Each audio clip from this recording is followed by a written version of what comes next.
Hello guys, oops lecture series में आज हम लेक्चर 10 में हम जो टॉपिक डिस्कस करने वाले हैं वो है कंस्ट्रक्टर एंड डिस्ट्रक्टर। सबसे पहले हम देखेंगे कंस्ट्रक्टर। कंस्ट्रक्टर के पहले हमें पता होना चाहिए कि कंस्ट्रक्शन क्या होता है। तो कंस्ट्रक्शन एक प्रोसेस होती है इनिशियलाइजिंग की और किसी भी चीज़ को स्टार्ट करने की। तो इसका डेफिनेशन क्या होगी? तो process of initialising and starting up a class is called construction. Then हम कंस्ट्रक्टर पे आते हैं। जो कंस्ट्रक्टर की डेफिनेशन होती है वो होती है the constructor is a special member function of a class which has the same name as that of the class. मतलब ये एक मेंबर फंक्शन होता है क्लास का ही जिसका नाम क्या होता है? सेम टू सेम क्लास के नाम जैसा होता है।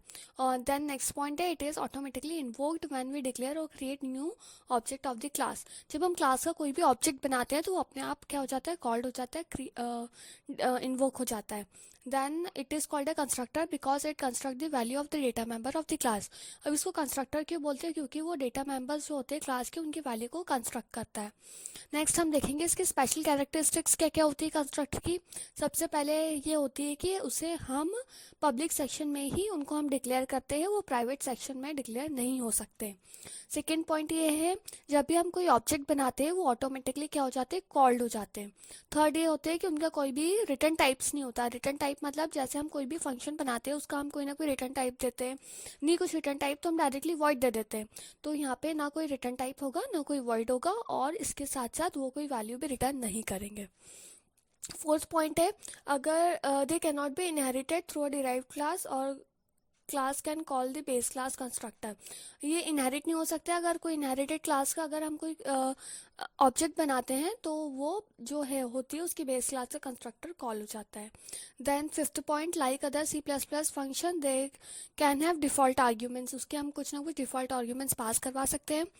सिक्स्थ पॉइंट है दे कैन नॉट बी वर्चुअल, मतलब कंस्ट्रक्टर जो है वो वर्चुअल नहीं हो सकते। और सेवन्थ पॉइंट है दे can not be referred by there address, हम उनको बाय देयर एड्रेस के थ्रू रेफरेंस नहीं दे सकते। नेक्स्ट हम देखेंगे फंक्शंस ऑफ कंस्ट्रक्टर। कंस्ट्रक्टर के क्या क्या फंक्शन होते हैं जब कंस्ट्रक्टर इन्वोक होता है तो वो क्या क्या काम करता है। तो सबसे पहले उसका फंक्शन है कि वो कैलकुलेट करता है ऑब्जेक्ट के साइज को। अब जैसे कोई ऑब्जेक्ट बनाया, कंस्ट्रक्टर कॉल हुआ, तो कंस्ट्रक्टर कॉल होने के बाद सबसे पहले काम क्या करेगा? वो ऑब्जेक्ट के साइज को कैलकुलेट कर लेगा। अब जब उसने ऑब्जेक्ट के साइज को कैलकुलेट करा है तो उसके बाद वो उसकी मेमोरी स्पेस देखेगा। तो सेकेंड पॉइंट क्या हो गया? Allocating memory space.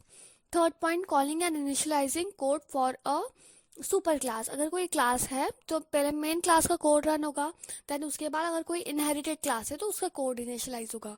तो जो फोर्थ पॉइंट है उसमें यह है calling and initialising code for a class being created. Now अब कंस्ट्रक्शन के रूल्स क्या क्या होते हैं। सबसे पहले अब इसके दो रूल्स होते हैं। तो सबसे पहले हम देखेंगे the rule for constructing an object of a simple class. अगर कोई क्लास बनी है तो हम उसका कंस्ट्रक्शन के रूल्स देखेंगे। सबसे पहले क्या होगा? Call the constructor initialiser for each data member in a sequence. मतलब सबसे पहले जो डेटा मेंबर बना है क्लास का, अगर कोई कंस्ट्रक्टर कॉल हो रहा है तो सबसे पहले उस मेंबर के लिए कॉल होगा, देन फिर नेक्स्ट मेंबर के लिए, वैसे ही एक के बाद एक सीक्वेंस में कॉल होगा। सेकेंड नंबर पे क्या है? Call the constructor for the class. उसके बाद जो क्लास बनी है उसके लिए कंस्ट्रक्टर कॉल होगा। नेक्स्ट जो रूल हम देखेंगे वो देखेंगे constructing an object for a derived class. एक डिराइव्ड क्लास के लिए क्या क्या कंस्ट्रक्शन रूल्स हो सकते हैं। तो सबसे पहले क्या है? Call the constructor for the base class. सबसे पहले जो कंस्ट्रक्शन है वो सबसे पहले किसके लिए कॉल होगा? वो कंस्ट्रक्टर कॉल होगा बेस क्लास के लिए। उसके बाद सेकेंड पॉइंट है call the constructor initialiser for each data member of the derive class. अब जो डिराइव क्लास है उसके हर एक मेंबर के लिए सीक्वेंस से वो कंस्ट्रक्टर कॉल होता जाएगा। देन जो थर्ड पॉइंट है call the constructor for the derive class. Then जो डिराइव क्लास हमने बनाई है उसके लिए कंस्ट्रक्टर कॉल हो जाएगा।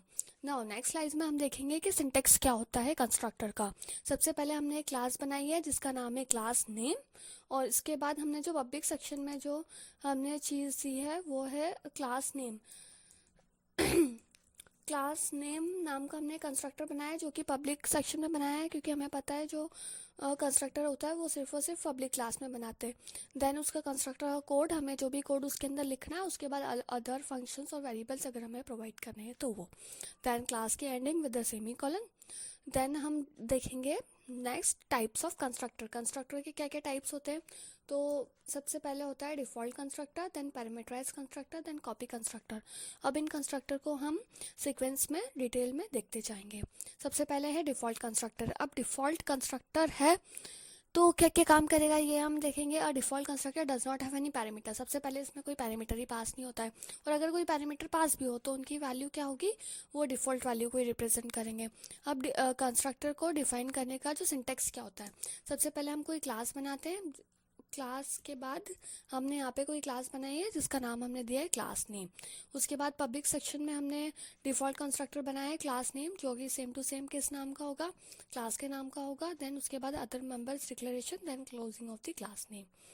सेकेंड हम देखेंगे पैरामीटराइज्ड कंस्ट्रक्टर। पैरामीटराइज्ड कंस्ट्रक्टर में का नाम ही उससे पता लग रहा है, पैरामीटराइज कंस्ट्रक्टर मतलब कुछ ना कुछ पैरामीटर पास हो रहे हैं। तो उसकी डेफिनेशन क्या हो जाएगी, if a constructor has parameters it is called a parameterised constructor. मतलब अगर किसी कंस्ट्रक्टर के पास पैरामीटर्स है तो उसको हम क्या बोलेंगे, पैरामीटराइज कंस्ट्रक्टर।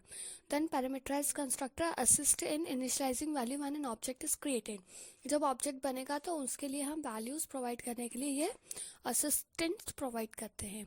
नेक्स्ट हम इसे एग्जाम्पल के थ्रू देखते हैं। इसमें एग्जाम्पल है, हमने कोई एक क्लास बनाई है एम्प्लॉय नाम की, फिर पब्लिक सेक्शन में हमने दो डेटा टाइप्स बनाए हैं, इंट आईडी नाम का और एक है स्ट्रिंग नेम।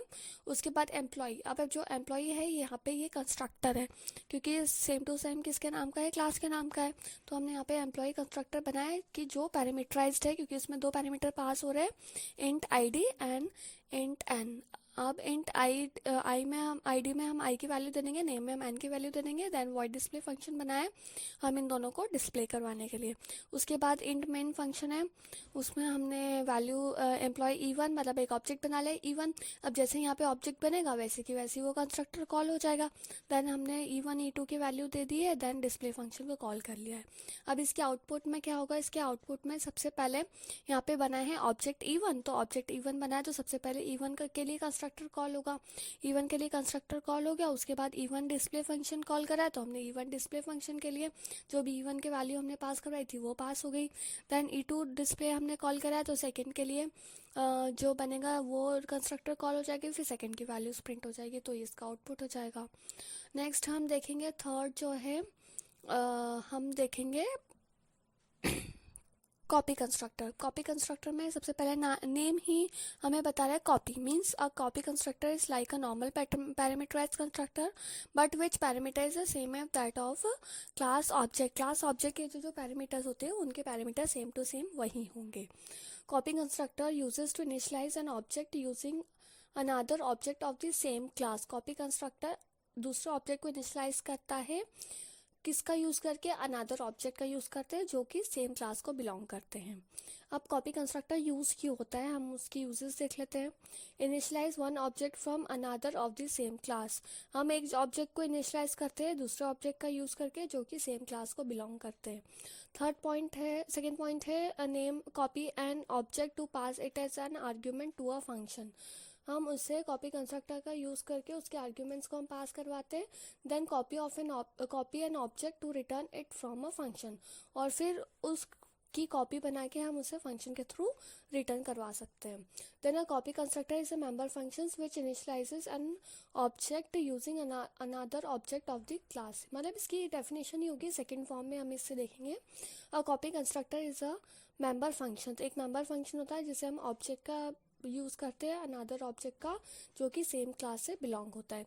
तो कॉपी कंस्ट्रक्टर का जो हम देख लेते हैं कैसे वो बनाते हैं। सबसे पहले हमने क्लास नेम बनाया, उसके बाद हमने यहाँ पे क्लास कॉन्स्ट यूज़ करा है, क्लास नेम एंड देन जो भी हमारा ऑब्जेक्ट है ऐड पैरामीटर को पास करके हमने बना दिया। तो ये क्या था, कॉपी कंस्ट्रक्टर का प्रोटोटाइप था। नेक्स्ट हम जो देखेंगे वो देखेंगे कॉपी कंस्ट्रक्टर का एग्जाम्पल। कोड एग्जाम्पल देखेंगे। यहाँ पे हमने एक क्लास बनाई है जिसका नाम है पॉइंट। इसमें प्राइवेट मेंबर्स दो हमने दे दिए, इंट एक्स और वाई। पब्लिक सेक्शन में हमने एक कंस्ट्रक्टर बनाया है पैरामीटराइज्ड कंस्ट्रक्टर जिसमें हमने इंट x1 और इंट y1 पास करवाया। x1 की वैल्यू x में दे दी, y1 की वैल्यू y में दे दी। देन हमने सेकंड बनाया है कॉपी कंस्ट्रक्टर। यहाँ अब हमें कैसे पता लगा कि कॉपी कंस्ट्रक्टर है, क्योंकि हमने यहाँ पे एंड का यूज़ करा है, एंड के बाद p2 जहाँ पे हम रेफरेंस यूज़ कर देते हैं एंड p2, मतलब यहाँ ये हो गया हमारा कॉपी कंस्ट्रक्टर जिसमें हमने p2 डॉट एक्स की वैल्यू कॉपी कर दी x में और p2 डॉट वाई की वैल्यू दे दी y में। Then int get x function हमने बनाया जिसमें हमने x की वैल्यू रिटर्न कर दी। Then int get y function बनाया है जिसमें हमने y की वैल्यू रिटर्न कर दी। नेक्स्ट हमने क्लास को इनक्लोज कर दिया, देन इंट मेन फंक्शन बनाया है। इंट मेन फंक्शन बनाने के बाद हमने सबसे पहले नॉर्मल कंस्ट्रक्टर को कॉल किया है क्योंकि इसमें कुछ नहीं है, डायरेक्ट पैरामीटर पास किए हैं। देन उसके बाद point P2 equals to P1 दे दिया। नेक्स्ट हमने कॉपी कंस्ट्रक्टर को यहाँ पे कॉल कर लिया है। दोनों कंस्ट्रक्टर हमने कॉल कर लिए, उसके बाद हमने दोनों के वैल्यूज़ को प्रिंट करवा दिया। उसका आउटपुट क्या होगा? आउटपुट सेम की सेम वही होगा क्योंकि कंस्ट्रक्टर ने सिर्फ वैल्यूज़ को कॉपी किया है। नेक्स्ट हम देखेंगे डिस्ट्रक्टर। अब कुछ ना कुछ मेमोरी उसको एलोकेट हुई है, हमने कंस्ट्रक्टर का ऑब्जेक्ट बना, हमने कंस्ट्रक्टर कॉल कर लिया। अब जो मेमोरी हो हमेशा उस ऑब्जेक्ट के पास तो रहेगी नहीं। अब जो ऑब्जेक्ट ने उसने जो मेमोरी ऑक्यूपाई की थी अब वो डिस्ट्रक्ट होगी मतलब वो मेमोरी उस ऑब्जेक्ट से ले ली जाएगी या किसी और ऑब्जेक्ट को दे दी जाएगी। तो हम डिस्ट्रक्टर का काम देख लेते हैं। पहले क्या होता है उसकी main definition. Destructor is a member function which destructs और डिलीट एन ऑब्जेक्ट। वो उस ऑब्जेक्ट को डिस्ट्रक्ट कर देता है मतलब खत्म कर देता है या तो डिलीट कर देता है। The destruction function has same as constructor, constructor के जैसे ही होता है, लेकिन उसके नाम से पहले हम क्या साइन प्रोवाइड करते हैं? एक टिल्ड साइन प्रोवाइड करते हैं। अब इसके कुछ पॉइंट्स है डिस्ट्रक्टर के, हम देखते जाते हैं वन बाय वन की क्या क्या पॉइंट्स हैं। सबसे पहले है destructors are special functions of a class required to free the data of the object whenever it goes out of space. जब भी आउट ऑफ स्पेस चले जाता है, आउट ऑफ स्कोप चले जाता है, तो उस फंक्शन को हम डिस्ट्रक्ट कर देते हैं मतलब डिलीट कर देते हैं उसकी मेमोरी स्पेस को। सेकंड क्या आता है? Destructor are parameterless functions. जैसे हमने कंस्ट्रक्टर में कॉपी कंस्ट्रक्टर और पैरामीटराइज कंस्ट्रक्टर देखा था, उसमें कुछ ना कुछ पैरामीटर्स पास हो रहे थे, वैसे डिस्ट्रक्टर पैरामीटर लेस फंक्शन होते हैं, उसमें हम कोई भी उसमें कोई भी पैरामीटर हम प्रोवाइड नहीं कर सकते। नेक्स्ट थर्ड पॉइंट है name of the destructor should be exactly same as that of the name of the class. जो भी क्लास का हमने नाम रखा है कंस्ट्रक्टर का नेम भी वही होता है और डिस्ट्रक्टर का नेम भी वही होता है। अब दोनों में डिफरेंस कैसे पता लगेगा? जो कंस्ट्रक्टर है उसके पहले टिल्ड साइन नहीं लगता है, लेकिन जो डिस्ट्रक्टर है उसके पहले हम एक टिल्ड साइन प्रोवाइड कर देते हैं जिससे हमें पता लगता है कि डिस्ट्रक्टर है। उसके बाद डिस्ट्रक्टर का भी सेम कोई रिटर्न टाइप नहीं होगा, वॉइड भी नहीं होगा। Fifth point, the destructor of the class is automatically called when an object goes out of scope. जब ऑब्जेक्ट किसी स्कोप से बाहर चले जाता है, उसके स्कोप से बाहर चले जाता है, तो अपने आप जो है वो कंस्ट्रक्टर कॉल हो जाता है, डिस्ट्रक्टर कॉल हो जाता है। नेक्स्ट हम देखेंगे डिस्ट्रक्शन के रूल्स क्या क्या होते हैं। जब भी कोई ऑब्जेक्ट डिलीट होता है तो जो डिस्ट्रक्टर होता है वो ऑपोजिट मैनर में कॉल होता है। जैसे ऑब्जेक्ट हमने बनाया है, एक ऑब्जेक्ट हमने बनाया है जिसका डिस्ट्रक्टर पहले कॉल होगा। ऑब्जेक्ट हमने बनाया है फर्स्ट, सेकंड और थर्ड, 3 ऑब्जेक्ट हमने बना लिया, तो डिस्ट्रक्टर ऑपोजिट वे में उसको डिलीट करेगा। मतलब जैसे हमने सबसे लास्ट में थर्ड ऑब्जेक्ट बनाया है तो थर्ड ऑब्जेक्ट पहले डिलीट होगा, देन उसके बाद सेकंड ऑब्जेक्ट डिलीट होगा, देन उसके बाद फर्स्ट ऑब्जेक्ट डिलीट होगा। मतलब ये ऑपोजिट मैनर में जो है वो ऑब्जेक्ट डिलीट होते हैं। उसके रूल्स क्या क्या होते हैं? सबसे पहला रूल है call the destructor for the derived class. अब कंस्ट्रक्टर में हम डिराइव्ड क्लास सबसे लास्ट में कॉल कर रहे थे, लेकिन डिस्ट्रक्टर में जो रूल्स होते हैं वो ऑपोजिट ऑर्डर में काम करते हैं। तो सबसे पहले क्या होगा? Call the destructor for the derived class. जो डिराइव्ड क्लास है उसका डिस्ट्रक्टर कॉल होगा। Then call the destructor for each data member of the derived class in sequence, reverse sequence. अब सबसे पहले हमने कोई तीन हमने कोई डेटा मेंबर्स बनाए हैं, int x, int y, int z. तो कंस्ट्रक्टर पहले इंट एक्स को मेमोरी एलोकेट करेगा, देन वाई को, देन जेड को। लेकिन जब डिस्ट्रक्टर जाएगा उन्हें डिस्ट्रॉय करने, तो सबसे पहले सबसे पहले जेड को डिस्ट्रॉय करेगा, देन वाई को, देन एक्स को, क्योंकि रिवर्स ऑर्डर में काम करता है। देन थर्ड पॉइंट क्या है? Call the destructor for the base class. और सबसे लास्ट में जो है डिस्ट्रक्टर बेस क्लास के लिए कॉल हो जाएगा। इसे हम एक एग्जाम्पल के थ्रू देखते हैं। यहाँ पे हमने क्लास बनाई है जिसका नाम है, हमने दिया है मार्क्स। पब्लिक सेक्शन में हमने 2 डेटा मेंबर्स बनाए हैं, इंट मैथ्स और साइंस। मार्क्स का अब हमने मार्क्स जो बनाया है वो क्या है? कंस्ट्रक्टर फंक्शन है, क्योंकि जो क्लास का नेम वो सेम टू सेम कंस्ट्रक्टर का नेम भी होता है, तो हमें मार्क्स देख के पता लग गया कि ये कंस्ट्रक्टर है। कंस्ट्रक्टर में हमने वैल्यू प्रिंट करवा ली है, उसके बाद टिल्ड साइन लग गया, उसके बाद नेम जो सेम है क्लास के नाम जैसा है, तो ये क्या हो गया? डिस्ट्रक्टर हो गया जिसमें हमने कुछ वैल्यूज प्रिंट करवा ली। देन इंट मेन फंक्शन में हमने यहाँ पे 2 बना लिए हैं ऑब्जेक्ट्स, m1 और m2। तो m1 ऑब्जेक्ट बना, वैसे ही क्या हो जाएगा? कंस्ट्रक्टर कॉल हो जाएगा m1 के लिए, उसके बाद कंस्ट्रक्टर कॉल हो जाएगा m2 के लिए। अब आउटपुट क्या होगा? अब m1 कॉल हुआ तो कंस्ट्रक्टर कॉल हुआ m1 का, तो उसके अंदर प्रिंट क्या हो जाएगा? Inside constructor C++ code created. Then उसके बाद जब सेकंड हमने ऑब्जेक्ट बनाया M2, तो प्रिंट क्या हो जाएगा, inside constructor C++ object created. अब उसके बाद डिस्ट्रक्टर बना, डिस्ट्रक्टर कॉल होगा तो डिस्ट्रक्टर रिवर्स ऑर्डर में कॉल होगा, पहले M2 का कॉल होगा तो इसमें हो जाएगा C++ object distracted, then M1 के लिए कॉल होगा inside destructor C++ object distracted.